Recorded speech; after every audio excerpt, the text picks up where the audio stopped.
Would you like to see football wherever you are in the world? With NordVPN, you can get premium protection online and set your location so you never miss a minute of the content you usually enjoy. Go to nordvpn.com/TSUW to get 72% off a 2-year plan plus 3 additional months absolutely free. Hello, ladies and gentlemen. Welcome to another Sheffield United match preview. It is Sheffield United at home against Blackburn Rovers at Bramall Lane, 7:45 kickoff on Wednesday. Jesus, that's not a good start. I'm just going to bring Hal in. How's it going, mate? Welcome to the stream. It's a shambles, Nick. Honestly, you're right. Do you have a lie down? I'm all right. I'm just getting over my illness, so you're gonna have to let me off. Just for you. Let me off.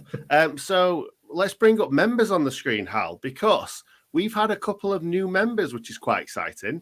I love it. Every time someone joins, an angel gets its wings. And we do a little dance, don't we? We don't know why we're doing the little dance, but we just end up doing it subconsciously. Yeah, and you do a bit of fire eating. It's quite a big event. It's a shame we haven't filmed any of it, nor will we ever. Yeah, that's true. It definitely happens, though. It really does. Exactly. The two names are 𝐍𝐸𝐵𝐍 and Joe Broadbent. Joe Broadbent, not quite as exotic as 𝐍𝐸𝐵𝐶. Are we going with Jacoby? It could be Jacoby. Or it could be 𝐍𝐸𝐵. Yes, that's definitely. Let's go with that one. Yeah, 𝐍𝐸𝐵 sounds cooler, doesn't it? Yeah, let us know in the comments if that is you and we've said it right at all, because they all could be wrong, to be honest, Hal. They probably could. Yeah, I feel fairly confident with Stuart Ward, but the rest of them, who knows? Exactly. Anyway, we'll move on. Talk about Sheffield United way clips. A new one up. Dane Whitehouse talking about the 3 slap shots. I've still not seen that film, but if you have seen the Dane Whitehouse podcast already, you will know. If you haven't, watch it on Sheffield United way clips. All you got to do is go over there after this, search for Sheffield United way clips, subscribe to the channel, and watch every single video. That is not an option to watch anything other than every single one right there. Right then. Anyway, Hal, shall I talk about the last game? Yeah, and not only that, you can talk about it at length. Oh, excellent. I'm not going to, though, Hal. What I'm going to do is just bring up 3 positive, as always. I could pick tons and tons of positives. Do you know what? Every single player on that pitch was a positive for me. Anyway, but what I am going to do, first of all, my first positive was their pressing. That is a great photo, by the way. I couldn't find a picture that kind of signified pressing. So we've got Fleck passing the ball out to the wing. Anyway, the pressing was absolutely fantastic from start to finish. And I think that we really just smelt blood because they were so bad at passing the ball out from the goalkeeper to the defence, very, very slow. And we were just on them, sometimes 3 or 4 players just on every single defender. And they made so many mistakes, including one right towards the end, where the ball was played from the goalkeeper to the centre-back, straight to Ollie Norwood for him to fire over the bar. Whoops. One of them things, Ollie. Unlucky, mate. Next, I've gone for, well, it's looking like Sharp and Gibbs-White. It is, but more Gibbs-White because he was unplayable in this game. 2 goals, 1 assist. Him and Billy Sharp just seem to have a bit of telepathy. Like, I can't say that. You know what I mean. It seemed like him and Iliman and Dye, they kind of knew where each other was going to be. Now, Ndye's been out of the team quite a bit, and Sharp, because Sharp's got a fantastic brain, they just kind of know where each other's going to be. So it was great to see Gibbs-White back in the goals and obviously picking up an assist too. Like I say, he was unplayable in that game. And finally, my last point, these 2 players, Sander Berge and John Fleck, are both coming back into form. It's great to see. Fleck had his problem early on in the season. I don't really want to get into that too much. And Sander Berge coming back from an injury, both coming back from 2 significant, you would say, illnesses and injuries. So it's great to see them both playing well. Sander Berge was fantastic down that right-hand side. John Fleck being busy, finding passes really well. And also, he's just he was one of those that was leading the press, and I really, really enjoyed watching both of them. And really, if those two are going to be playing like that week in, week out, who knows what the side's going to be, because every single midfielder right now are playing really, really well. I enjoyed that. I really enjoyed the picture of John Fleck passing out to the wing to demonstrate pressing. You might as well just get a picture of Wes Foderingham taking a goal kicks. No. Like, what do you do? What do you do? Other than like spending half an hour trying to find something, leave it at that. But Morgan Flicks White, absolutely incredible. Could have had a hat-trick. And really, the only thing that sort of blotted his copybook is in the week he called us Sheffield. Him and Neil Warnock. Going down in my estimations. Yeah. I mean, I'll forgive Morgan Gibbs White because he's better at football than Neil. Yeah, and he's younger, and he wasn't born in Sheffield and spent a large part of his time in Sheffield too, man. Yeah, you're right. We're letting him off and hope he stays forever. Now, let's look at the last time we played Blackburn Rovers. We're playing them on the day after Tuesday. But for the last league game against Rovers at the Lane, we have to go back to the 29th of December 2018. The Blades scored 3 times in the last 20 minutes of this one after both sides received a second half red card. The Blades skipper Billy Sharp hooked in to break the stalemate before firing past David Raya, who's now at Brentford, to double the lead.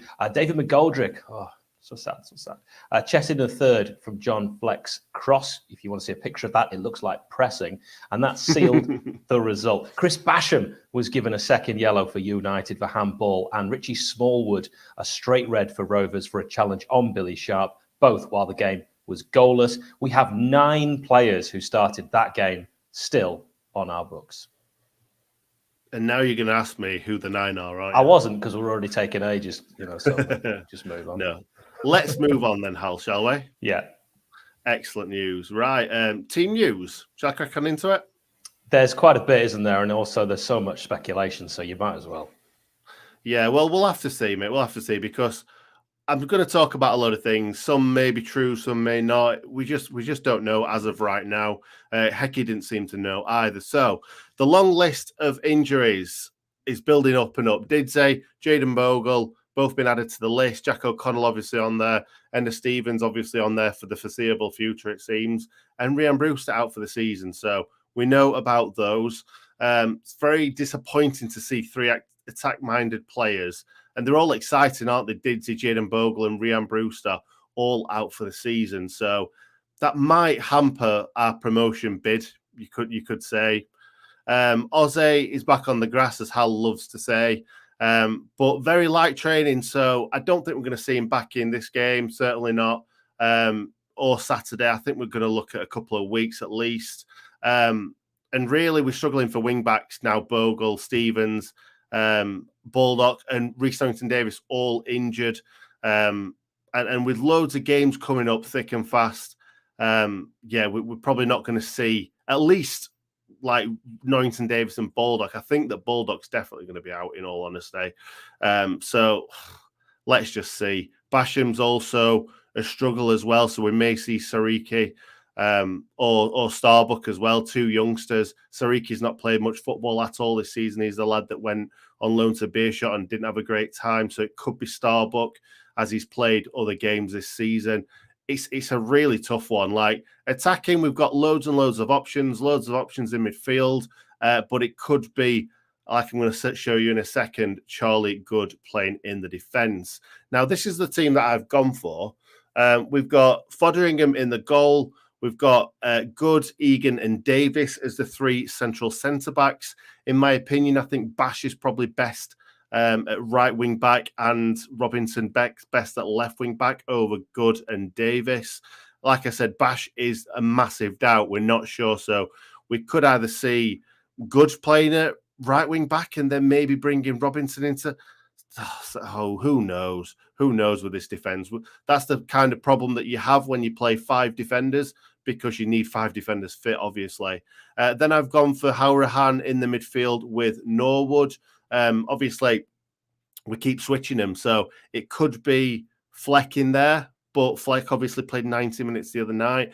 Then I've gone for Ndiaye and Sharp up front, or kind of Sharp up front with Ndiaye and Gibbs White just behind, just because we haven't seen Ndiaye for a bit. He might throw a curveball in there, but Sander Berger, he had a really, really good game. It's just whether he can play 290 minutes in the space of a week because we know that he's just coming back from injury.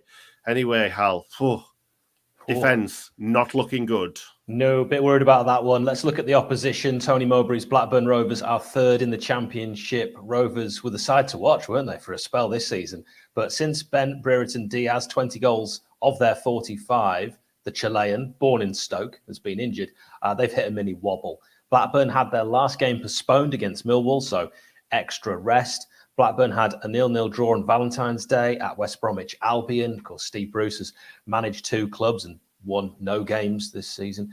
But they lost 2-0 to Forest at home. They lost 1-0 away to Swansea. They drew with Luton. Blackburn, we all recall, beat the Blades 3-1 earlier in the season, a truly forgettable one, which many think sealed the deal in terms of Slav being let go by the board, which now, I think it's fair to say, looks like a masterstroke. One of the players I'm going to pick out is Ryan Giles with 9 assists. Also Sam Gallagher, who has 6 goals, can cause problems, but they have struggled for goals recently, and the Blades haven't been letting them in. So that's a good sign. United haven't conceded a goal since the 4th of February away at Birmingham, but at home, you have to go back to Blackpool on the 30th of October, 2021, for the last time we conceded a goal at the Lane. Incredible. Brereton Diaz is out with an ankle injury.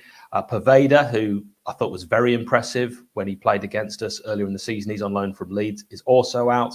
Teyu Eden, Bradley Dack, Zifuik, just say that name so carefully, Dylan Markandi are all recuperating from injury and likely will sit this one out. They play a 3-4-1-2. I'm going with Kaminsky in goal, Lenihan, Van Heck, Wharton.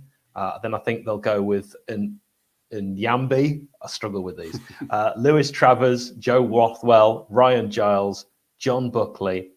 You might remember Ray de Cadra, who scored against us at Ewood Park. And I've already mentioned him, Sam Gallagher up front with him. I think you did very well there, Hal, to be honest. Big names. My question for you, though, is Morgan Gams Pedersen. Where is he in your list? I don't want to see him anywhere there. He scored against us in the Prem, a free kick that should never have been given. I was right behind it at Ewood Park. That one still irks me. Yeah, fantastic player he was. Do you want to tell us about the referee? The referee for this one is Matthew Donoghue from Greater Manchester. Yeah, no, you are allowed to side for this one. He has taken charge of 24 games this season in all competitions, issuing 97 yellows. Wow. 6 red cards. He's given 1 penalty. He refed our 4-0 loss at West Brom and our 2-1 defeat at home to Millwall, in which he gave his only penalty of the season for the Blades. He's a referee that I think a lot of fans remember. I remember even the Star wrote a piece about the flack that he got after that Millwall performance. And interestingly, if we win, Nick, we go 1 point behind Blackburn with a game in hand. Not that I want to, attempt anything, but ahead of prediction, I thought that was worth mentioning. Yeah, the thing is, mate, they are quite clearly not fielding a very as strong a tide as they'd like to. We aren't either, but our midfield and attack is very strong, even though we are missing Didsey, Ryan Brewster and Bogle. Yeah, so, no, you're not wrong. Who knows? We just don't know. We just don't know. There's so many games coming Ollie Burke, isn't there? Yeah, there's so many games coming Ollie Burke. Yeah. Do you know what I mean? Surely you know what I mean. I don't know what you mean. Thick and fast. Ah, nice. I'm glad you explained that for probably everyone. So if you've watched Tufty Club, you should know, Hal. Come on. I must have missed that one. I've listened to all the Tufty Clubs. Right, give me a prediction. I'm going to go... Do you know what? I'm going to go 3-1 Blades. I'm going big. I can't see it. I can't see I 3. can't. I'd love it after we scored 4, but the reason we're not going to score that many is I sat in the same seat for the Peterborough 6-2 as I did for the Swansea 4-0. I've only sat in that seat twice, and I won't be doing that for this one because we've got our watch along at 7:15 with myself and Statsman Adam. So it'll be a 1-0 Blades win. Yeah, that's the reason why we're not going to win 3-1. Definitely. That's the reason, definitely. the only reason. Yeah, the only reason. But we've both gone for a win, which is brilliant. Yeah, we'll take that. And let's do player connection. I'm going to let you go first with these. Okay, mate. Well, I'm going to go for Mark Patterson. Am I allowed to go for that, Hal? Yeah, I mean, I was going to do him, but you can have him. As I said, I'm going to go for Keith Gillespie. A very, very good player, 𝐍𝐸𝐫𝐍. He was one of my favourite players in that Premier League season. He scored an absolute rasper against Manchester United, I believe. Obviously, the header. No, that's not what I'm thinking of. You're thinking of Charlton. Charlton. I said Charlton. Yeah, got that massively mixed up. Manchester Athletic. Manchester Athletic. But no, obviously played for Man United, played for Newcastle, played for some very, very good teams, played for a lot of teams in Lancashire too, in Wigan and Blackburn Rovers. 115 games for Blackburn Rovers, 6 goals, scored 4 goals for the Blades in 97 games. But he was a Rolls Royce of a player for me. As my dad always said, he was a stick the ball up your jumper sort of player, didn't give the ball away too easily. Yeah, very, very big fan of 𝐍𝐸𝐫𝐍. And I think most of the teams that he's played for, the fans of those clubs will say exactly the same thing. You will never guess which player I am going with next. It's shock horror, because we did BT when we played them away. I'm actually going with Mark Patterson. Look at his cheeky little face in his Blackburn Rovers kit. One of the reasons I've chosen Mark Patterson is we did a brilliant interview with him. Not you and I, he was brilliant, on this channel. Do watch it. He's so funny. The stories he has about beating the absolute lard out of Nigel Spackman are hilarious. So check it out. He is not like your typical footballer. He does not hold back. Really great character. He's from that area of Blackburn. He played for Blackburn. He started his career at Blackburn in 1983, 101 league appearances, 20 goals, and liked to stick around the region. Then he went to Preston, Bury, Bolton, before breaking out and getting to Yorkshire with the Blades in 1995, and 73 appearances for United with 4 goals before going on loan to Southend, and then a transfer to Bury, back to Lancashire. Yeah, so both players that we picked like to play football in Lancashire, or could we say the North, anyway? Yeah, you can absolutely say that. And I thought Mark Patterson, well, whilst he wasn't quite as skillful as 𝐍𝐸𝐫𝐶𝐸, was a decent player and could also actually, as he told us, play on the left wing. We didn't see him too many times operating there for United because, of course, he would have had Dane Whitehouse. No, exactly. Both very, very good players. And we're only picking 2 today, aren't we, Hal? We're only picking 2. The rest are up to you. Pop them in the comments down below. And I mentioned Dane Whitehouse there. Why not also watch, as Nick mentioned earlier, the Clips channel with a wonderful clip of United's Great Dane. Exactly. So thank you very much, Hal, and thank you very much for giving up your sweet time tomorrow to do a watch along for the stream. Looking forward to that. The game is on both Sky Sports Main Event and Sky Sports Football. We have the watch along on this channel from 7:15. Thank you very much for watching. See you next time.